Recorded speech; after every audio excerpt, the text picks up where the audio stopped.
Assalamualaikum warahmatullahi wabarakatuh. Perkenalkan, nama saya Dinar Salma Putri Utami dari kelas FM 21A. Di sini saya akan memfollow up materi yang telah disampaikan pada Forsis, Inaugurasi, dan LDKMF.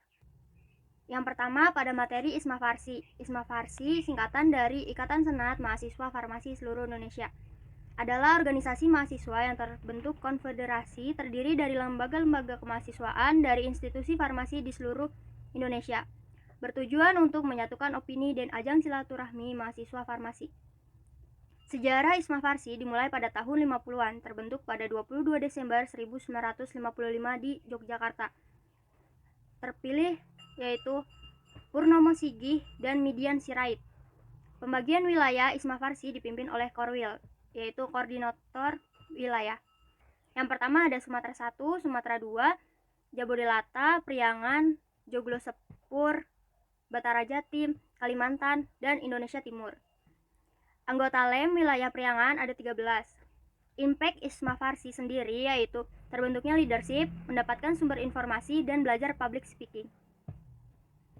Yang kedua adalah materi IPSF, singkatan dari International Pharmaceutical Student Federation. Adalah organisasi advokasi internasional terbuka untuk mahasiswa farmasi. Dibentuk di London tahun 1949, yang terdiri dari 8 negara. ISMA Farsi menjadi full member di IPSF tahun 2007 pada World Congress ke-53 di Taiwan. Selanjutnya SEP, Student Exchange Program. Program kerja terbesar dari IPSF yang telah diikuti oleh lebih dari 1.000 mahasiswa dari 65 negara di seluruh dunia. Pelaksanaan SEP berlangsung 2 minggu sampai 3 bulan lamanya, dan selama 2 periode yaitu winter dan summer. Yang keempat yaitu materi tentang kepemimpinan dan manajemen organisasi.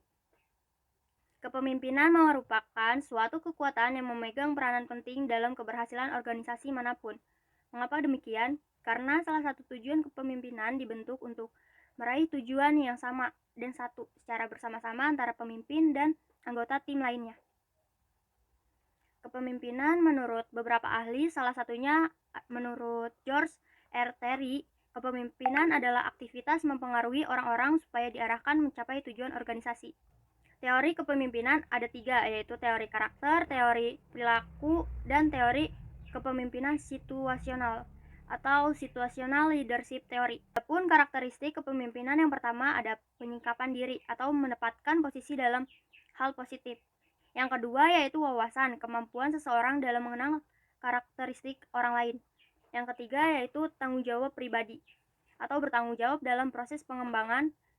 Yang keempat, agent perubahan atau agent of change. Yang kelima, pengembangan yaitu bijaksana dalam menempatkan diri. Yang keenam, pemegang saham atau mampu memberi kepercayaan kepada orang lain. Yang ketujuh, keterampilan mengatasi stres. Yang kedelapan, ekspresi atau dapat menghargai seseorang dan berempati terhadap situasi. Yang terakhir yaitu harmoni untuk menggapai kebaikan bersama. Lalu ada beberapa jenis kepemimpinan yaitu koersif, otoritatif, dan demokratif. Selanjutnya ada fungsi kepemimpinan, dapat mengambil keputusan, memandang ke depan, dan memberi motivasi. Kemudian manajemen organisasi yaitu suatu perencanaan pada suatu perkumpulan untuk mencapai tujuannya.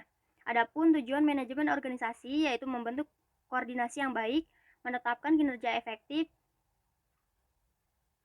serta membuat lingkungan yang nyaman. Selanjutnya ada materi pengembangan potensi mahasiswa. Mahasiswa itu sendiri artinya terpelajar.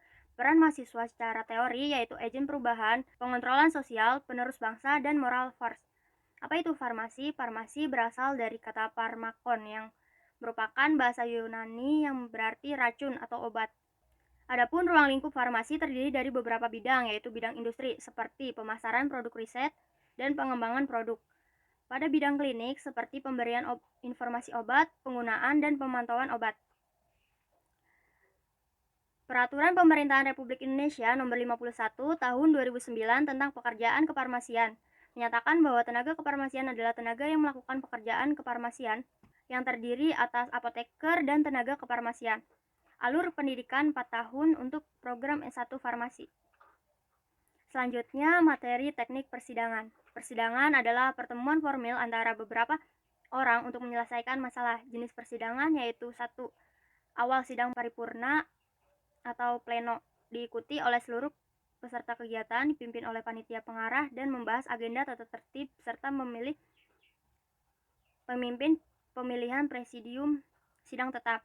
Yang kedua, sidang paripurna, diikuti oleh seluruh peserta dipimpin oleh presidium sidang tetap, dan sidang ini mengesahkan segala ketetapan dan keputusan yang berhubungan dengan permusyawaratan. Yang terakhir, sidang komisi, diikuti oleh seluruh peserta yang telah dibagi menjadi beberapa komisi terdiri dari anggota penuh dan anggota peninjau. Peserta sidang Isma Farsi terdiri dari anggota penuh. Hak dan kewajibannya adalah mempunyai hak suara, bicara, dan hak pilih dalam sidang. Sedangkan anggota peninjau hak dan kewajibannya tidak mempunyai hak suara dan hak pilih. Adapun tugas pimpinan sidang yaitu menegur peserta sidang yang mengganggu jalannya persidangan, serta kewajiban pimpinan sidang adalah menghargai setiap pendapat.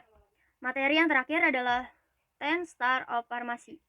Tugas dan fungsi seorang farmasi yaitu menjadi sarjana pekerjaan kefarmasian dan sebagai distributor yang profesional. Adapun keutamaan seorang farmasis adalah hanya seorang farmasis yang mengetahui seluk-beluk obat karena mempelajari ilmu secara menyeluruh.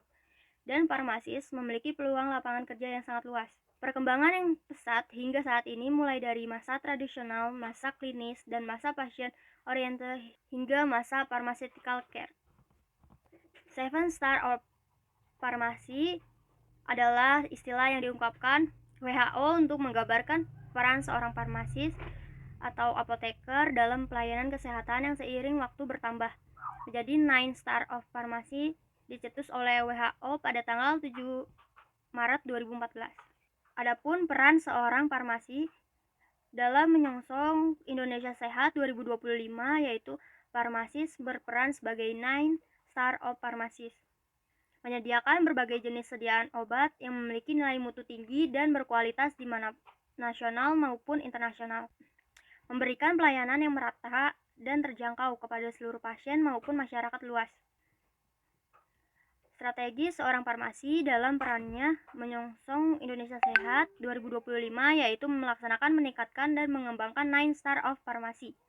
9 Star of Pharmacy di atas diharapkan dapat membantu dan mendorong seorang farmasi dalam menjalankan peran, tugas, dan fungsinya sesuai dengan yang seharusnya agar terwujudnya sistem pelayanan modern dengan mutu yang tinggi yang membawa perubahan untuk kesehatan masyarakat Indonesia ke depannya. Sekian resume materi dari saya, kurang lebihnya mohon maaf. Wassalamualaikum warahmatullahi wabarakatuh.